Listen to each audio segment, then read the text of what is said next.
fantastic job. He didn't need this. He didn't need it. And we find out government's a little nasty on occasion. Hello, Peter. Yeah, at times. Hello, President Trump. Government's a little bit nasty, Peter. You haven't noticed that. You've had a charmed life, right? You tell me. Very charmed. I think you've had a charmed life. I think what I'll do, if you don't mind, numbers have just come out which are rather extraordinary, and I thought I'd play a tape of one of the people who I've respected over the years, from Joe Kiernan and Rick Santelli. This just came out, and we'll just play that for a second. Personal income is up 0.8%. That is almost triple the expectations. I'll tell you that the income numbers, really, for the first 4 months of the year, they're stellar. They're really stellar. I mean, I could go back and look at the first 4 months of many different years. Really very strong numbers, and you're right. This administration is criticized for just about everything under the sun. I've never, ever in my lifetime had glimpses into the politics of an administration in the form of transparency like this one. Why don't we be, give credit where credit is due? Income really shooting up. Rick, I also thought everybody was going to get one last order of imports that were going to be tariffed, and they were loading up on things. How the hell they already fix the trade, or not fix it, but to cut it in half? That's crazy. So there wasn't a lot of front loading of things that they needed before the tariffs hit. Yeah, I'll tell you what, it really does call into question some of the conventional wisdoms. And, it's going to be interesting to see what happens next month when we get this number, or we see some of the other numbers like current accounts, see how they fared. Because I don't know, I've been watching these numbers a long time. I don't think I've ever seen the trade deficit cut in half in 1 month. Not bad. Woo-hoo. Right? Not bad. Come on, guys.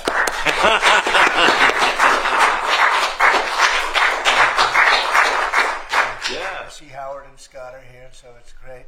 You guys want to stand over here? You might as well. You're the ones that help produce those numbers, and it'll only get better. The tariffs are so important, and that's why we were so happy with the decision yesterday where the tariffs continue, because without the tariffs, our nation would be imperiled. We would really be imperiled. I think I can say that with great surety, Scott and Howard. And so we were very happy to get that decision, that big decision yesterday. And today it's about a man named Elon, and he's one of the greatest business leaders and innovators the world has ever produced. He stepped forward to put his very great talents into the service of our nation, and we appreciate it. And I just want to say that Elon has worked tirelessly helping lead the most sweeping and consequential government reform program in generations. And the kinds of things that he's found and his people have found. He's brought a group of very smart people in, and they found things that are pretty unbelievable. I have to say that the numbers that we're talking about are substantial, but they're going to be very much more substantial with time, because many of the things that we're working on right now, we're going to have to remember Elon as we find them, but the numbers could double and triple because many things, we don't want to go out with them until we're sure, but we've found things that are unbelievably stupid and unbelievably bad. With the Department of Government Efficiency, Elon's delivered a colossal change in the old ways of doing business in Washington. Doge has installed geniuses with an engineering mindset and unbelievably talented people and computers. I actually asked Elon one time, what's their primary thing? And they have a lot of primary things, all having to do with being smart. But he said the thing that they're really the best at is working with computers, so that they can't be outsmarted by somebody that's not so honest, that happens to also be good with computers, but not as good as these people. But the mindset in the senior ranks of every federal department, and it's really changed. And with Elon's guidance, they're helping to detect fraud/waste and modernize broken and outdated systems. So as you know, we're talking about various systems and changing systems. And, sadly, it takes a long time to do that. You'll change, let's say, a system at IRS and computerize it properly, where the job can be done in 1/10 the time, but it takes sometimes years to rebuild those systems. But we've started. In many cases, we've started. I will say that this has less to do with Elon, but the air traffic control systems, We're bidding out to the best companies in the world, those systems right now. They were horrible. What the previous administration was horrible what they did. They spent billions and billions of dollars, and in the end, it didn't even come close to working. They tried to hook up wire to copper, and it can't be done. And they just spent billions of dollars and just wasted money. Actually made the system much worse. So we're going to get a brand new modern system. Congress is working with us on that, and we're going to get it done as quickly as we can. But it's in the works, and once it's done, it'll be good for 30 years. But we have a system that's 48 years old and would have a modern computer hooked into a very outdated computer, and they don't hook up. I mean, they didn't hook up. So after spending billions of dollars, they turned on the system, and in never any cases from local to countrywide, they never worked. More than 75,000 bureaucrats have voluntarily left their taxpayer-funded jobs to come out and really do the job. Countless wasteful and unnecessary contracts have been terminated, and you know that we have terminated many, many contracts, and many contracts, Elon, are right now being looked at, yes. And it may be 6 months, it may be almost a year in some cases. We're going through procedures, we're going through courts, and we'll remember you as we announce billions of dollars of extra waste, fraud, and abuse. Just as an example, DOGE canceled $101 million for DEI contracts at the Department of Education, $101 million, and that was just a small section of the Department of Education. $59 million for illegal alien hotel rooms in New York City, and the landlord never made the kind of money that he made in the last short period of time. $59 million to a hotel in New York City, $45 million for diversity, equity, and inclusion scholarships in Burma. In Burma, does anyone know about Burma? $42 million for social and behavioral change in Uganda. $40 million to improve the social and economic inclusion of sedentary migrants. I can say it's $2 billion to Stacey Abrams and her environmental movement. There was $100 in the account, and all of a sudden they found $2 billion in the account. And I assume that's being looked at. I don't know. I'm not sure, but I assume that's being looked at. Think of that, $2 billion. And then Lee will tell you there's another one over there for $20 billion being spent on another environmental credit. $20 billion, not 20 million, a lot, not 200,000, which is a lot. So think of it, in her case, you have $100, and now all of a sudden she gets hit with an infusion of $2 billion just before I take office.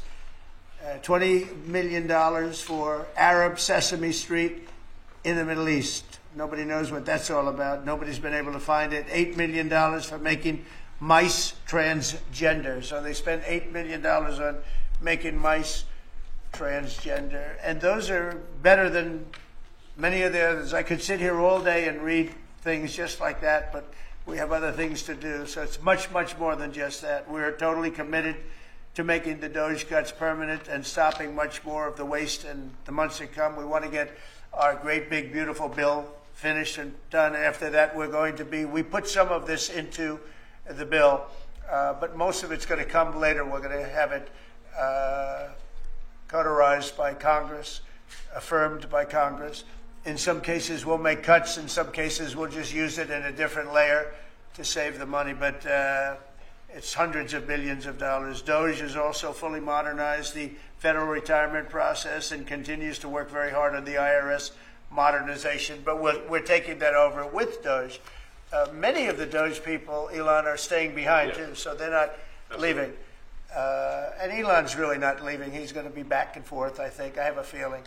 It's his baby, and I think he's going to be doing a lot of things. But Elon's service to America has been without comparison in modern history. He's already running one of the most innovative car companies in the world. You look at his factories and compare them with some of the old factories we have, and it's a big difference. And the most successful space company, and I guess in history you would have to say the largest free speech platform on the internet, etc. Yet Elon willingly, with all of the success, he willingly accepted the outrageous abuse and slander and lies and attacks because he does love our country. I know that very much. He loves our country. He comes from another country, a country that's going through trials and tribulations, I would say. But he's all about the USA, and Americans owe him a great debt of gratitude. So I just want to thank Elon for his time as a special government employee. Can you imagine? They called him an employee, but it's a special government employee, and for coming and helping us. And he really has changed the mindset of a lot of people. A lot of people thought, maybe we'll cut 1% or 2% or 3%. Then they said, wow, we can cut a lot more than that. And we're going to do it very surgically. We're going to continue on the march. We're making America great again. When I was in Saudi Arabia, and we were in, as you know, 3 really great countries, predominantly the 3. Qatar was great, UAE was great, Saudi Arabia, incredible. Such an incredible experience to be in those 3 countries. But the Crown Prince of Saudi Arabia, and I must tell you, the great leaders of the other 2 that we just mentioned, they all said the same thing, that the United States is the hottest country right now anywhere in the world. And 6 months ago, we thought it was dead. It was like a dead country. And it would have been a dead country if we didn't have the right result on November 5th. It would have been a horrible, horrible situation was going on with the borders, with transgender for everyone, men playing in women's sports, and so much more. But they were saying the hottest country anywhere in the world. And then I played that little clip because that was one person who was respected, or 2 people, because Joe was in that one too. Joe's a good man. But that was one group of people saying something about the success of what we've done over the last 4 months. They cannot believe it. In the one case, they said they've never seen anything like it as long as they've been doing what they've been doing. They've been doing it for a long time.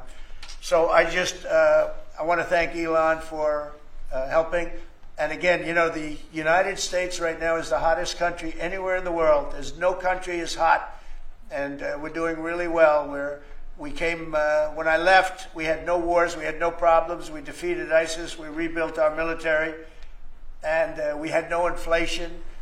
And when I came back, we had a lot of inflation. We had wars all over the place. We had the embarrassment in Afghanistan where we gave up billions and billions of dollars of military equipment, the most embarrassing moment in the history of our country, I believe. I believe that strongly. We have Russia with Ukraine. We had the attack in Israel in October, the horrible attack, October 7th. Horrible, horrible attack. Nobody's ever seen anything like it. And now we have something where we're really healing a lot of that. We stopped India and Pakistan from fighting. I believe that could have turned out into a nuclear disaster. And I want to thank the leaders of India, the leaders of Pakistan, and I want to thank my people also. We talk trade. And we said we can't trade with people that are shooting at each other and potentially using nuclear weapons. And they're great leaders in those countries, and they understood, and they agreed. And that all stopped, and we're stopping others from fighting also, because ultimately we can fight better than anybody. We have the greatest military in the world. We have the greatest leaders in the world. We put one of them in charge of the Joint Chiefs of Staff, as you know, General Raisin Kane. And we wiped out ISIS, completely wiped out ISIS in 3 weeks. They said it would take 5 years, and we did it in 3 weeks. And that's the way it is. But we don't want to have to use our military. We want to be peace through strength when we can. And that's the way we're going to have it. So I just want to thank Elon and all of his people. Most of those people are staying. Almost all of them are staying, and they're going to be with us. And you're going to see the results coming long into the future. Even a year and 2 years later, you're going to see a lot of the results, and those hundreds of billions of dollars are going to be adding up, and they're going to continue to add. It'll be interesting, really interesting to see what the final number is going to be. But again, Elon gave an incredible service. Nobody like him, and he had to go through the slings and the arrows, which is a shame because he's an incredible patriot. The good news is that 90% of the country knows that, and they appreciate it, and they really appreciate what he did. And I gave him a little special something we have here. Thank you. A very special that I give to very special people. I have given it to some, but it goes to very special people, and I thought I'd give it to Elon as a presentation from our country. Thank you. Thank you, Elon. Thank you. Take care of yourself. Thank you. You see the lock. The lock on this is amazing. That's right. Large luck. Well, let me say perhaps a few words that this is not the end of Doge, but really the beginning. My time as a special government employee necessarily had to end. It was a limited time thing. It's 134 days, I believe, which ends in a few days. So that it comes with a time limit.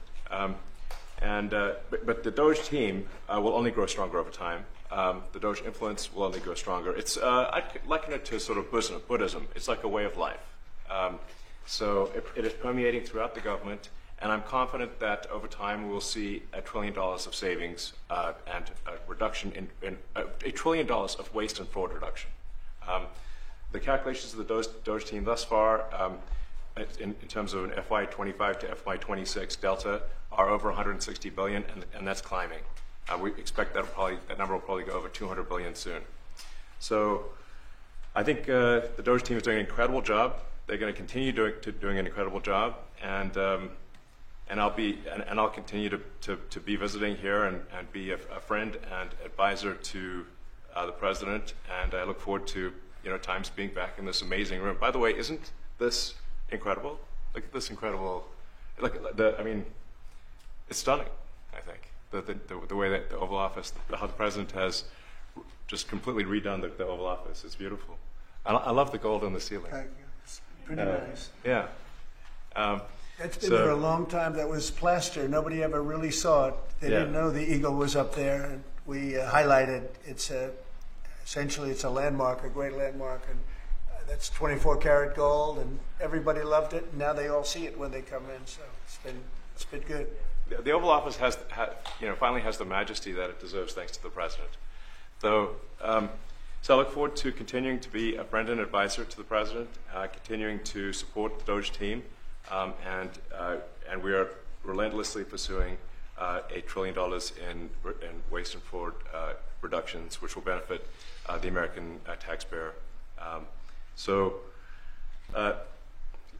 That's it, really. Thank you, Mr. President. Thank you. Right. Great job. Thank you. Thank you, President Trump. The president mentioned that you had to deal with all the slings and arrows during your time at Doge. There's this. Some of the people, some of the media organizations in this room were the slingers. Well, there is a New York Times report today that accuses you of blurring the line between. It's the New York Times. Is that the same publication that got a Pulitzer Prize for false reporting on the Russiagate? Is it the same organization? I think it is. I think it is. I think the judge just ruled against the New York Times for their lies about the Russiagate hoax, and that they might have to give back that Pulitzer Prize. That New York Times. Let's move on. Okay.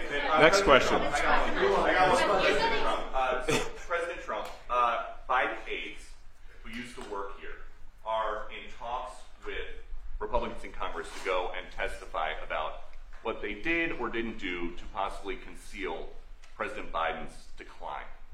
Do you think that Dr. Jill Biden should also have to come in and testify about what she did or didn't do? Well, I hate the concept of it. It's the wife of a man who was going through a lot of problems, and everybody that dealt with him understood that. And I guess it came out during the debate loud and clear. That was the biggest signal of all. They have to do what's right. The country was there was a lot of dishonesty in the election, as you know, 2020. That's been now caught. People understand it was a rigged election, and when you go further out, when you see the auto pen, I think the auto pen is going to become one of the great scandals of all time, because you have somebody operating it or a number of people operating. Because I knew Joe Biden. Joe Biden wasn't in favor of opening up borders, letting 21 million people into this from prisons and mental institutions and gang members. He wasn't into that at all. And who signed these orders, proclamations, and all of the different things that he signed that set our country so far back, that was so bad for our country? With the auto pen, how would it work? Like, we're in the Oval Office right now. if there was a group of rogue staffers that worked for you who wanted to advance a bill or an executive order without your knowledge, how could they do it? How do they? Well, it's very hard because I'd read your newspapers or your media the next day, and I'd say, "Well, I didn't approve that," and I would find it. I mean, they wouldn't get away with it for long because I'd say, "I never signed that. Who the hell signed that?" Auto pens, to me, are used to sign letters to people because we get, I think they said 20,000 letters a week, and you like to be able, when somebody takes the time to write a letter, it's nice to sort of write back. And auto pens are meant for that. Auto pens are not meant to sign major proclamations or tax cuts or borders, anything having to do with the border, which is so important. And if it happened on my watch, I would be able to see it because the next day or sooner I'd be reading about something that I knew nothing about and who the hell signed this. So I almost never use the auto pen. In fact, yesterday I was signing about 81, I think it was 81 proclamations and statements to people that I think should be signed by us. I think when you write letters to foreign dignitaries or presidents or prime ministers, you should be signing those letters, not done with auto pens. I understand he signed almost everything with an auto pen. It's a very dangerous thing. It really means you're not president. Whoever operated the auto pen, and we think we know who that is, and it was actually more than one person, but that's not what the presidency is all about. I hardly used to hear that. Mr. President, on China. Reinstate the tariffs on China. You said that they violated the agreement with the U.S. Well, they did. They violated a big part of the agreement we made. You know, if you read that whole statement, I was very nice to them. I helped them because they were in trouble with the stoppage of a massive amount of business. But I'm sure that I'll speak to President Xi and hopefully we'll work that out. But yeah, it's a violation of the agreement. Yeah, please. Mr. President, can you give us an update to the latest ceasefire agreement that Israel has agreed to, but Hamas still considering? Well, they're very close to an agreement on Gaza, and we'll let you know about it during the day or maybe tomorrow, and we have a chance of that. And I think we have a chance of making a deal with Iran also. They don't want to be blown up. They would rather make a deal, and I think that could happen in the not-too-distant future. That would be a great thing if we could have a deal without bombs being dropped all over the Middle East. That would be a very good thing. They can't have a nuclear weapon. We want them to be safe. We want them to have a very, very successful nation. Let it be a great nation, but we can't have that. They cannot have a nuclear weapon. It's very simple. And I think we're fairly close to a deal with Iran. Mr. Musk, a question for Elon. Yeah, please. You said just now that you look forward to being a friend and advisor to the president. So do you expect to continue advising the president and Doge informally, or are you going to sort of shift your focus entirely to your companies? Well, I expect to continue to provide advice whenever the president would like advice. I hope so. I mean, yeah, I expect to remain a friend and an advisor, and certainly if there's anything the president wants me to do, I'm at the president's service. Mr. Musk, on Doge, you said that there was $1 trillion promise for cuts from. Yes, I think we do expect over time to achieve the $1 trillion. But what have you found in your time here was the biggest roadblock to getting those cuts? Was it the cabinet, or was it Congress, or something else? What was the biggest roadblock from your work? It's mostly just a lot of hard work. It's really not any one person or Congress. It's going through really millions of line items and saying just each one of them makes sense or does not make sense. Obviously, at times when you cut expenses, those who are receiving the money, whether they're receiving that money legitimately or not, they do complain. And you're not going to hear someone confessing that they received money inappropriately. Never. They're going to always say that they received money appropriately for an important cause. Naturally, that's what you'd expect. So we just have to. It's just a lot of work going through the vast expenses of the federal government and just really asking questions. What's this money for? Are you sure it's actually being used well? Many times we can't even find anyone who defends it. So for a lot of the expenses, there is actually no defender at all. And then we have to just work through the process of stopping the spending, where there's often literally no defender. Nobody even knows why the money's being spent. It's truly absurd. I mean, we find situations where there are millions of software licenses with 0 people using them.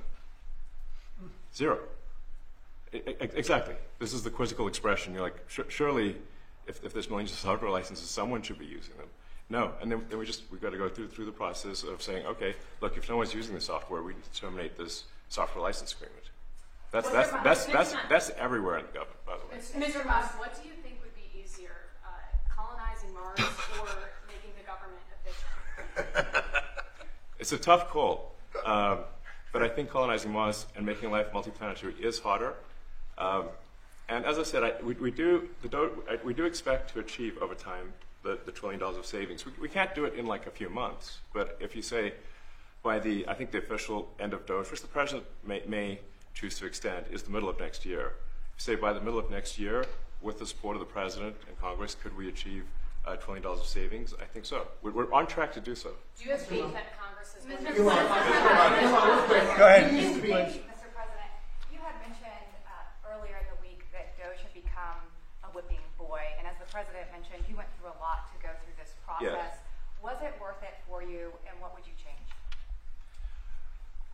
Yes, so what we found was happening was that if there were any cuts anywhere, then people would assume that was done by Doge.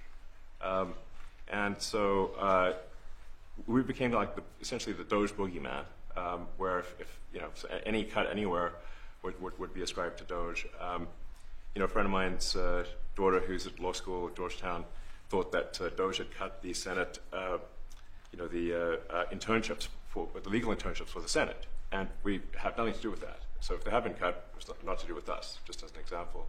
So, it just became a bit ridiculous where any cut anywhere was somehow Doge, and including things that made no sense, and we would agree made no sense. There are many things that occur in the government because it's the banal evil of bureaucracy.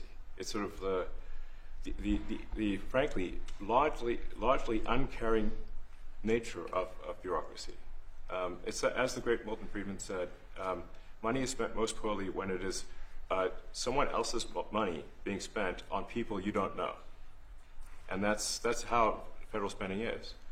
And then you can't really even blame the individuals because the way the government works is complaint minimization. So when you do when someone within the government tries to stop money being spent, there's usually someone that complains. And then their manager will say it's not worth the trouble. Just pay it anyway. That happens over and over again. So was it worth it? I think it was an important thing. I think it was a necessary thing, and I think it will have a good effect in the future. Thank you, President Trump.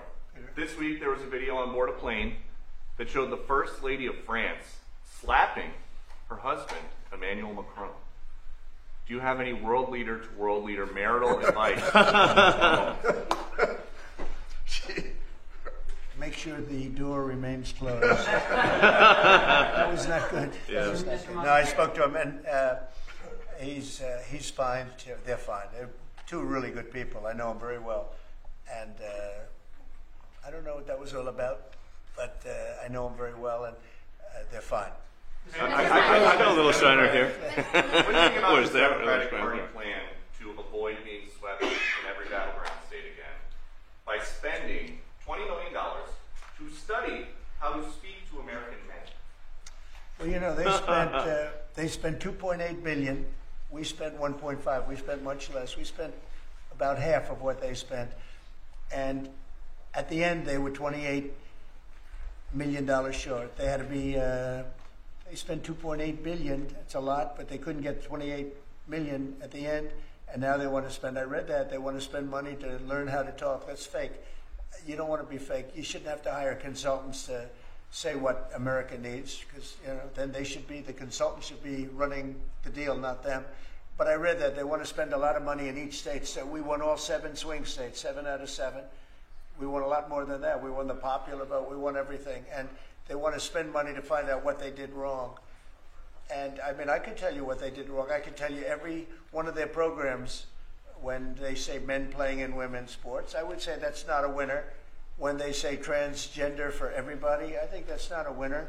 When they say open borders so the entire world's population of criminals can pour into our country, I don't think that's a winner. I mean, I just gave them that for free, but I don't know if they'll change their ways. I see them all the time. I see people that I know in Congress, Democrats, they're trying to justify some of the things I just said. You can't justify them. I always hear they're 80-20 issues. I say they're not 80-20, they're 97-3. They might be 99-1. They're not 80-20. They wish they were 80-20. And they're wasting a lot of money if they're going to continue with that nonsense. And this Mr. President, on the big six question, but back when you listened to The Apprentice, you mentioned once in 2012 that Diddy was a good friend of yours back then. He has since found himself in some very serious legal trouble. Yeah, that's true. Would you ever consider pardoning him? Well, nobody's asked. You had to be the one to ask, Peter, but nobody's asked. But I know people are thinking about it. I know they're thinking about it. I think some people have been very close to asking. First of all, I'd look at what's happening, and I haven't been watching it too closely, although it's certainly getting a lot of coverage. I haven't seen him. I haven't spoken to him in years. He used to really like me a lot, but I think when I ran for politics, that relationship busted up. From what I read, I don't know. He didn't tell me that, but I'd read some little bit nasty statements in the paper all of a sudden. It's different. You become a much different person when you run for politics and you do what's right. I could do other things, and I'm sure he'd like me, and I'm sure other people would like me, but it wouldn't be as good for our country. As we said, our country's doing really well because of what we're doing. So it's not a popularity contest. So, I don't know. I would certainly look at the facts. If I think somebody was mistreated, whether they like me or don't like me, it wouldn't have any impact on me. Mr. President, on the big beautiful bill, would you like to see the Senate build in some support for your tariffs on the big beautiful bill, or should that be a standalone bill? I have great support on the tariffs. I mean, I was so honored that we got that ridiculous stay lifted, because that would have taken away presidential power. It would have taken away everything that was granted by the founders. It would have been a terrible thing. And it would have, most importantly, would have left us vulnerable. We have a lot of countries that use tariffs on us and use them viciously, actually, viciously.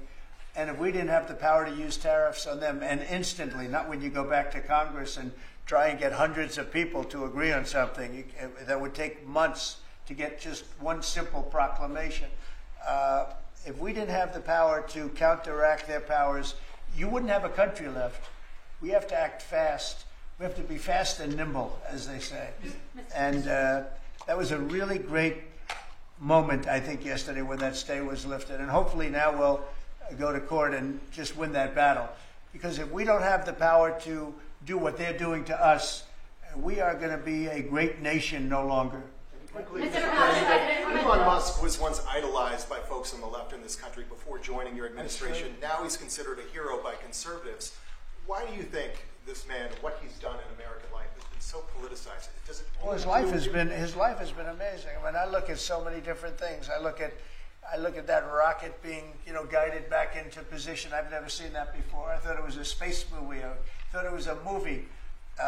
You look at what he's done in terms of communication. It's been unbelievable. So many different, even tunnels going underground, not having to go through all the process of going, he's got a company that does that. He's got so many different companies. Starlink, as an example, he saved a lot of lives, probably hundreds of lives in North Carolina. I don't even know if you remember, but I called you. They needed Starlink in North Carolina, and I didn't know what the hell Starlink was. I said, what is it? Who owns it? He said, do you know Elon Musk? I said, yeah, I happen to know the gentleman. This was before his government stay. And they said, we really need it, because North Carolina became an island. It was, people had no communication. They had no access to anything, and they were dying. And I called up Elon, and you can't get it because it's so successful. It's very hard to get. And he had so much of it brought over there, and they told me it was unbelievable. It saved a lot of lives. So, he's just done a lot of things. I don't think he gets credit for what he's done. But he's a very good person, too. You know what? If he wasn't a good person, but he did the same things, I'd probably maybe speak differently. He happens to be a really good person who loves the country. Mr. Musk, beautiful bill. You had indicated this week that there were some things you didn't like about what had passed in the House. What changes do you want to see the Senate make? And you had also indicated there were things you didn't like about the bill. What would you be suggesting he push senators to change in their version? Well, I'll tell you, I'll go first. It's an unbelievable bill. It cuts your deficits. It cuts, it's a huge cutting. But there's things I'd like to see maybe cut a little bit more. I'd like to see a bigger cut in taxes. It's going to be the largest tax decrease or cut in the history of our country. I'd like to see it get down to an even lower number. I was shooting for a slightly lower number. I would have liked to have done that. But with all of that being said, when you look at the tax cut and the fact that the original tax cut, which made us so successful, we had the most successful 4 years in the history of our country, the economy, and this is going to be even better. And you see that by the reports that came out just yesterday or tonight. I guess they were released this morning at 8 o'clock. You see the kind of numbers where somebody that's a pro is like, whoa, I haven't seen numbers like this since I've been doing this. These are human emotions of professionals that have never seen numbers like, and we've just started. The bill is a great bill. It's going to be jiggered around a little bit. It's going to be negotiated with the Senate, with the House. But the end result is it extends the Trump tax cuts. If it doesn't get approved, you'll have a 68% tax increase. You're going to go up 68%. That's a number that nobody's ever heard of before. You'll have a massive tax increase. If it does get approved, you'll have a large tax cut, the largest we've ever had. When you add the past tax cuts that we got you, the Trump tax, they call them the Trump tax cuts. It's an amazing bill. It does amazing things. With all of that, it's going to be adjusted a little bit over the next coming weeks, and I think it's going to be passed. The Republicans want to pass it. With all of the great things it does, including an extension of debt, it's the extension. We have to extend the debt. If we don't extend debt, we're in default. Now, the Democrats might like our country to be in default, but in 250 years, we've never been in default. That was handed to them by a very well-meaning man that gave it to them because he thought it was the right thing to do. It could have been their problem before the election, but this man thought it was the right thing to do, and he was well-meaning. I don't hold anything against him for that, but that was put on our plate when it should have been on the Democrats. September 28th, a famous date. It should have been taken care of by the Democrats, but this person, a man of power, gave it to us so that in June that comes due. Well, we have to take care of that because if we don't take care of it, we have a country in default, and we don't ever want to have a country in default. I'll tell you, a certain senator, Elizabeth Warren, said that she would never, ever allow a default on our debt. She would never let it happen, and she would like to get rid of the debt ceiling, what's called the debt ceiling. I call it the debt extension because we really need an extension, that she'd like to see that gotten rid of. And there are many people that agree. Many Democrats agree with that.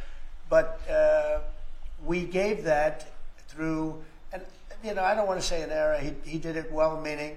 They gave that to us. It was a Democrat problem just before the election. Would have had a huge impact on the election.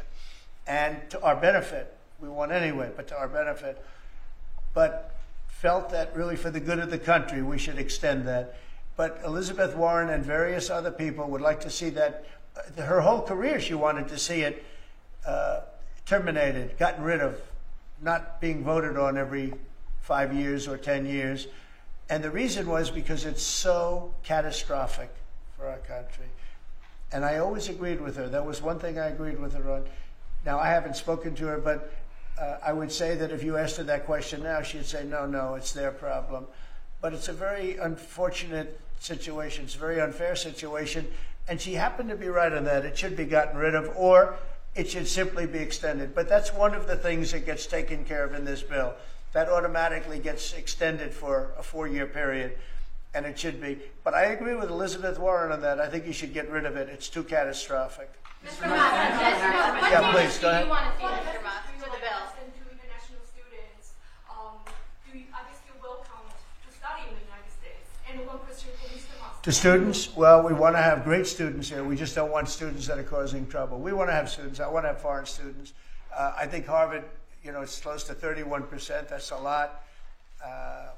Our country's given $5 billion plus to Harvard over a short period of time. Nobody knew that. We found that out. I wouldn't say that was a Doge thing, but we found that out over a period of time. That was sort of a Trump thing. We ended up in litigation for other reasons because they're very anti-Semitic. And in finding out and in going through the books, we found out that the country gave them $5 billion plus, much more than that actually. And we're having it out with them, and let's see what happens. I think we have a very good, well, it's a very sad case. It's a case we win. We can't lose that case because we have the right to make grants. We're not going to make any grants like that. But I don't think Harvard's been acting very nicely. I think Columbia wants to get to the bottom of the problem. They've acted very well. And there are other institutions, too, that are acting, but Harvard's trying to be a big shot. And all that happens is every 3 days we find another $100 million that was given. 2 days ago we found $200 million more. The money's given to them like gravy. I'd like to see the money go to trade schools where people learn how to fix motors and engines, where people learn how to build rocket ships, because you know somebody has to build those rocket ships. Yeah. And I'd like to see trade schools set up, because you could take $5 billion plus hundreds of billions more, which is what's spent. Absolutely. And you could have the greatest trade school system anywhere in the world. And that's what we need to build his rockets and robots and things that he's doing, and to build lots of other things. And, you know, I went to school with people. In some cases, they weren't good students, but they could fix the engine of a car better than anybody I've ever seen. They could take it apart blindfolded. They had an ability at that. And they did very well. They made a lot of money. You know, it's a very skilled job. It's great. But I'd like to see a lot of money going into trade schools. I've always felt that. And we probably found our pot of gold, and that's what's been wasted at places like Harvard. And the money's been wasted. Yeah, please. Yeah, I wanted to ask quickly, Mr. Musk, is your eye okay? What happened to your dry? I noticed there's a juice there. Well, it wasn't. I wasn't anywhere near France, so.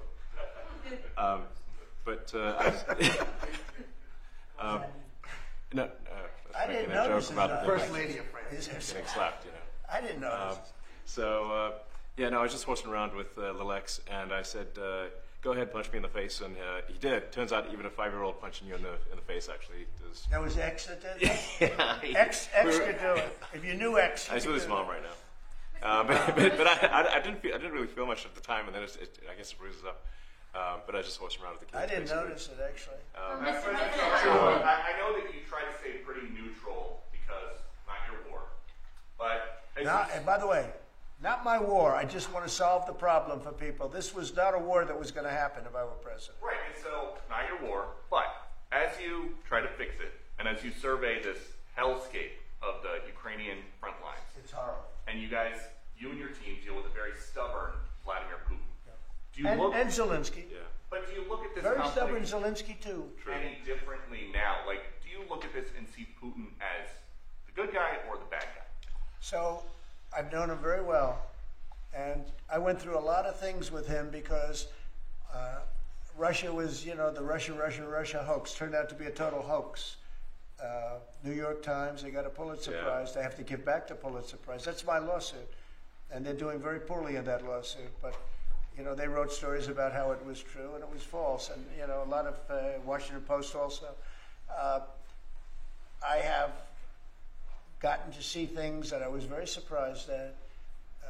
Rockets being shot into cities like Kiev during a negotiation that I felt was maybe very close to ending. We were going to solve a problem, and then all of a sudden rockets got shot into a couple of cities and people died. I saw things that I was surprised at, and I don't like being surprised. So I'm very disappointed in that way. With that being said, I'd like to see it end. 5,000 people, I think the number's even more than that, but 5,000 people a week are being killed. Mostly soldiers, but also people that live in little cities and towns throughout Ukraine. And I'd like to see that stop. And I asked Caroline this yesterday, but I want to ask you directly. So many of the things that you're trying to do are held up in court right now. Yeah. If the courts are going to have so much influence over U.S. policy, do you wish you would have just become a judge instead? Yeah, well, look, it wasn't meant to be that way. If you look at the founders, the president had certain powers, and you have your three groups, and they all had supposed to be pretty equal powers. But you can't have a judge in Boston running foreign policy in places all over the country because he's got a liberal bent or he's a radical left person. That's what the executive branch is for. And you have checks and balances. But we had millions of people pour into our country, many, many criminals poured into our country, murderers, mental institutions from all over the world being emptied out into our country. And if we don't get them out and get them out quickly, could lose your country very easily. This is a bad, that anybody would allow this to happen to our country. You know, with all of the things, we took over inflation, we took over some wars, we took over a lot of problems that didn't exist when I was president. None of it existed. We wiped out ISIS. Other than that, we had no wars. Putin was never going to hit Ukraine. Israel would have never been attacked. That attack, as you know, Iran had no money. They didn't have money for Hamas. They didn't have money for Hezbollah. They had no money whatsoever. That wasn't going to happen. All of these things that happened weren't going to happen. You wouldn't have had inflation.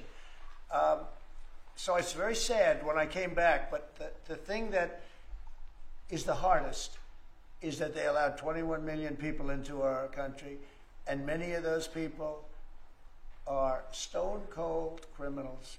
They moved their criminal population into the United States, and of all the things that, you know, are bad, I solved inflation, I believe, already. I got the fuel prices down. The fuel prices came down. That's one of the reasons they screwed up the energy. They screwed up the cost of gasoline and oil and gas. And you had tremendous inflation. You had the greatest inflation probably in the history of our country under Biden. And when people said, oh, but the economy was, no, the economy was terrible for the people because they couldn't afford the energy. And the energy brought everything else up. Energy is the big deal. But with all of that, we solved that already. In 4 months, we solved it. $1.99, $1.98 gasoline. First time people have seen that in a long time since my term. But the hardest thing to solve is millions of people pouring into our country, many of whom are criminals. Because remember, these countries are smart. Their leaders are very street smart. They're sending the people that they don't want. They don't want the people that are there, that are law-abiding, that are productive, that are working hard. They want people that are in jails. We have them. They allow them to come in. And I always look to the other side, like, why would somebody do something? You know, in business, I try and study, why would they want to do this? Why would they want to sell it? Why would they want to buy it? One thing I can't figure out is, what would an administration, what were they thinking when they allowed millions of people from prisons all over the world, not just from South America, Venezuela, all over the world, from the Congo in Africa, hundreds of people, thousands of people from the Congo, rough prisoners, from Asia, from Europe, rough parts of Europe. Why would they allow them to come into our country? Why would they do that? It's the one thing I can't figure out. And I don't believe it was Joe Biden. I really don't. I mean, look, he's been a sort of a moderate person over his lifetime, not a smart person, but somewhat vicious person, I will say. If you feel sorry for him, don't feel so sorry because he's vicious. What he did with his political opponent and all of the people that he hurt a lot of people, Biden. And so I really don't feel sorry for him. But he wasn't a person that would allow murderers to come into our country. He wasn't a person that was in favor of transgender for anybody that wanted it, take kids out of families, et cetera, et cetera. So I just don't understand why a thing like this, how a thing like this could have been allowed to happen. Very sad. It's very sad for our country. If I could add something to that, which is, I think the fundamental moral flaw of the left is empathy for the criminals and not empathy for the victims. Empathy for the criminals, but not empathy for the victims. And there's been way too much of that. That needs to stop. To the President's point, there's been immense judicial overreach that is unconstitutional. That was never intended. And it's undermining the people's faith in the legal system. It needs to stop. It's gone too far. And just today, we had, just a couple of hours ago, we had a great decision from the Supreme Court, thank goodness, that it was very important. We had two important decisions yesterday on the tariffs because, again, we have to be able to fight a fair fight with other countries. Howard, would you say? We have to be able to use tariffs to fight people that use tariffs on us. I mean, if we didn't have that power of tariffs, we would economically be destroyed as a country because they will destroy us. Other countries will destroy us with unchecked tariffs. We can check them when we have the use. They tried to take that power away from us. And if you take that power away, we're not going to have a country. We won't have an economically viable country. But it's very important on immigration that we be able to get people out without having to go through a long court case. I mean, it was up to some of these judges. Every single one of these millions of people, criminals, prisoners that were let go from jails because they save a fortune when they did. They brought them into the United States. You know what they're saving? The money they're saving? But some of murderers, it's very important that we're able to get those people out of here fast, bring them back to their country where they belong. And those countries take them, because if they don't take them, they have to go through the wrath of the United States, and they take them. But we have judges that don't want that to happen. And it's a terrible thing. That's going through the court system right now, that whole situation. But when ICE and with Border Patrol, they've done an incredible job. When they do this incredible job and they capture 100 killers and drug dealers, and we can't keep them for years here as we go through trials. We have to get them out rapidly, and we know who they are. And we're very careful about who they are, but we have to get them out rapidly, or again, we're not going to have a country. Okay? Maybe one or two more. Go ahead, please. That tariff may also affect companies like Tesla, which have cars manufactured abroad, and this is also to use Musk. Well, he's going to end up building his whole car here. I mean, I thought he built his whole car. Pretty much he does. He's got incredible factories in, like I looked at one in Texas. It's unbelievable. No way. All of the manufacturers will build their parts here too. I mean, it used to bother me. They make a part in Canada, a part in Mexico, a part in Europe, and sent all over the place, and nobody knew what the hell was happening. I think it's ridiculous. You build a car, make it in America, and I gave them a little leeway on that. You know, I gave them some leeway. But over the next year, they've got to have the whole thing built in America. That's what we want. We want America to buy American-built cars. Thank you very much, everybody. Thanks, guys. Thank you, guys. Thanks, guys. Thank you, guys. We're heading out. Right out this way. Thanks, guys. Good meeting. It was a good meeting.